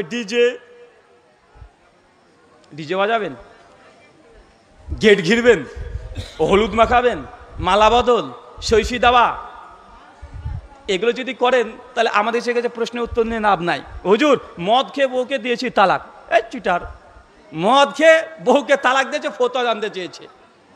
হুজুর আরে মদ খেয়েছিলাম, তালাক দিয়ে দিয়েছি। ভাই বলেন থেকে কি করা দরকার? এদের ফতোয়া মানে এদেরকে প্রশ্নের উত্তর দেওয়াই উচিত না। তুই তো এমনি মদখোর মাতাল, তোর বা প্রশ্ন আর তোর জেনার ব্যভিচার কি, তোর বা তালাক কিসের? শেষ করে কোনো এক জুমা মসজিদে, জি, কোনো এক জুমা মসজিদের কমিটি এবং জনগণের ঝামেলা হয়েছে। হ্যাঁ, তো ওই জামাতে একতলাতে এবং দুতলাতে দুটো একসাথে। আপনাদের কোনো এলাকাতে মসজিদ কমিটি ঝামেলা হয়েছে, এখন আমি এই বিপদের মধ্যে পড়তে চাই না। আর এই প্রশ্নের উত্তর একাকি ঘরের মধ্যে গিয়ে দুজনের কাছে শুনে সরা পরামর্শ করতে হবে। সূরা নিসা 135 নম্বর আয়াত, সূরা মাইদা 8 নম্বর আয়াত। কারো প্রতি অতি আকৃষ্ট হয়ে ফায়সালা যদি করে দিই তাহলে আমার নাম মানে পরিণাম জাহান্নাম হবে। কেন আল্লাহ সুবহানাহু ওয়া তাআলা নবী জানিয়ে দিয়েছেন সহিহ মুসলিম কিতাব ফিতানের হাদিস যে বিচারক হয় তিন ধরনের, একজন জেনেই মানে ফয়সালা করে, একজন অর্ধেক জেনে ফয়সালা করে, একজন না জেনেই স্বজনপ্রীতির কারণে ফয়সালা দিয়ে দেয়। তো দুইজন যাবে জাহান্নামে, একজন জান্নাতে। তো আপনাদের একজনের পক্ষের প্রশ্ন পড়ে এই প্রশ্নের উত্তর দেওয়া যাবে না, দুই পক্ষকে শুনতে হবে, তারপরে সিদ্ধান্ত হবে, তাছাড়া হবে না। জি, স্বামীর ইনকাম নেই, মেয়ে কি যে বিড়ি বানিয়ে স্বামীর ইনকাম নেই, মেয়ে এখন বিড়ি বাঁধতে পারবে, এটা কি জায়েজ? তো ভাই বলেন তো, বিড়ি বাঁধা এটা হারাম কাজ। এই প্রশ্ন যদি অন্যভাবে যদি কেউ করে দেয়, অন্যভাবে বুঝতে পারছেন তো, সব তো 18+ বুঝতে পারবেন।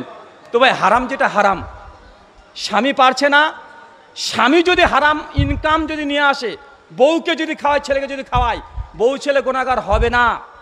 কিন্তু স্বামী ইনকাম করতে পারেন, আপনি স্বামীর প্রতি দরদ দেখা থেকে নিজে হারাম পথে চলে যাবেন, তাহলে জবাবদিহিতা আল্লাহ আপনাকে করবে, মানে স্ত্রীকে করবে। কেন? কারণ পুরুষের দায়িত্ব ইনকাম সোর্স, ইনকাম পুরুষের দায়িত্ব আল্লাহ দিয়েছে, নারীর দায়িত্ব ইনকাম করা না। আল্লাহ এই চাপ দেয়নি, যে বুঝে আপনাকে দেয়নি সে বুঝে বহন করতে যাচ্ছেন কেন? না খেয়ে বসে থাকেন, ও কোথা থেকে পারবে ও ইনকাম করে নিয়ে এসে দেবে, হালাল হোক হারাম হোক ও নিয়ে আসবে, আপনাকে হারাম পথে যেতে হবে না। শুকরান। বেনামাজি জানাজা পড়া যাবে? বেনামাজি জানাজা পড়া যাবে কি যাবে না? বেনামাজি কোয়ালিটি কেমন দেখতে হবে? বেনামাজি যদি হয় শুক্রবারে আসতো, মাগরিবে এসে আসতো, বাকিগুলো তো আসতো না, তার মানে বোঝা যাচ্ছে এই নামাজি ফাসিক। তাকে যদি প্রশ্ন করা হতো, ভাই 5 ওয়াক্ত নামাজ কেন পড়িস না, ওজোর পেশ করতো। কেমন ওজোর? ভাই পড়া উচিত, আসলে পড়া হচ্ছে না ভাইজান, দোকান আছে, মানে বিভিন্ন ওজোর পেশ করছে। তাহলে এই যে ব্যক্তি এই নামাজি বেনামাজি নামাজকে তরক করছে, কিন্তু আকিদাতান তার ঈমান আছে। আকিদাতান কি? আকিদাতান সে কাফের না, আমলগত তার কুফরি প্রকাশ পাচ্ছে। একটা মনে করে রাখবেন, একটা আকিদাতান একটা আমলগত। কেউ যদি আকিদাতান যদি কুফরি করে সে কাফের। কেমন? আমি বললাম ভাই চল নামাজ পড়তে যাই, দেখ নামাজ পড়ে কে বলো হলো রে, নামাজ পড়ে কে বলো হলো, নামাজ যারা পড়ে তারা চোর হয়, তারা ডাকাত হয়, এই কথা বলে তার ঈমান গিয়েছে। এ জানাজা কি? একে মুসলমানের গোরস্থানে কবর দেওয়া যায় না। আর যে ফাসেক মুসলমান মাঝে মধ্যে নামাজ পড়ে মাঝে মধ্যে ছাড়ে, এই ব্যক্তি জানাজা হয়ে যাবে, তবে পরেজগার মুত্তাকি ব্যক্তি যদি তার নামাজ জানাজা না পড়ে কোনো সমস্যা নেই। দেখা যাচ্ছে শুধু শুক্রবারে নামাজ পড়তে এমন মুসল্লি মারা গিয়েছে, তার জানাজা কে পড়াবে? যে শুধুমাত্র শুক্রবারের নামাজ পড়তো এমন ইমাম দাঁড় করিয়ে দেন। বুঝতে পারলেন না মনে হয়? যে যেমন তার ইমাম তেমন হবে। শুকরান। ঈদের সলাতের আগে ঈদের সলাতের আগে কি যে আমাদের টাকা তোলানো হয়, টাকা তোলা যাবে কি এবং বক্তব্য যাবে কি? কেন ঈদের সালাতের আগে টাকা কেন তুলেন? ওই ঈদগাহ উন্নতি গল্পে প্রতি বছর। আর কি বক্তব্য না কি বললেন? বক্তব্য দেয় কিসের জন্য? ওই আমি চলে আসছি বাবদার থেকে। ঈদের তো একটা খুতবা আছে, খুতবার আগে আবার বক্তব্য দেন নাকি? হ্যাঁ শোনেন, খুতবার আগে যদি টাকা তোলেন এটা বিদআতের হুকুম লাগবে না, প্রথমত নাজায়েজের হুকুমও লাগবে না, তুলতে পারেন। তবে খুতবা বা আলোচনা স্পেশাল কোরআন সুন্নাহর কথা যতক্ষণ পর্যন্ত সালাত না হচ্ছে, খুতবা না হচ্ছে, ততক্ষণ কোরআন সুন্নাহর কথা ঘটা করে বলার প্রয়োজন নেই। হ্যাঁ, ইমাম সাহেব বলতে পারে হচ্ছে কেউ কোনো কোরআন বিরোধী একটা কাজ করে ফেললো, উনি একটা হাদিস বলে সে কোরআন বিরোধী কাজ বা হাদিস বিরোধী কাজটাকে প্রতিবাদ করতে পারে, কিন্তু ঘটা করে এক্সট্রা বক্তব্য দেবেন না। কথা বুঝতে পারছেন? কারণ ঈদের একটি স্পেশাল খুতবা আছে না নাই? সালাতের পরেই ওটাই খুতবা। তার আগে আরেকজন এসে 10 মিনিট 15 মিনিট ধরে আলোচনা করবে, এটা খিলাফুস সুন্নাহ, এই সুন্নাতের খিলাফ আমল করা যাবে না। সহিহ বুখারী 563 নম্বর হাদিস, আল্লাহ নবী বলেছেন ফামান রাগিবান সুন্নাতি ফালাইসা মিন্নি, যে আমার সুন্নাতে পরিপন্থী আমল করবে, বৈরাগ্য পোষণ করবে, ফালাইসা মিন্না, তারা আমাদের দলভুক্ত নয়। শুকরান, জাযাকাল্লাহ খায়রান, বারাকাল্লাহ ফিকুম, ওয়ামা আলাইনা ইল্লাল বালাগ, সুবহানাকাল্লাহুম্মা ওয়া বিহামদিক, ওয়া আশহাদু আল্লা ইলাহা ইল্লা আনতা আস্তাগফিরুকা ওয়া আতুবু ইলাইক। আসসালামু আলাইকুম ওয়া রাহমাতুল্লাহি ওয়া বারাকাতুহু।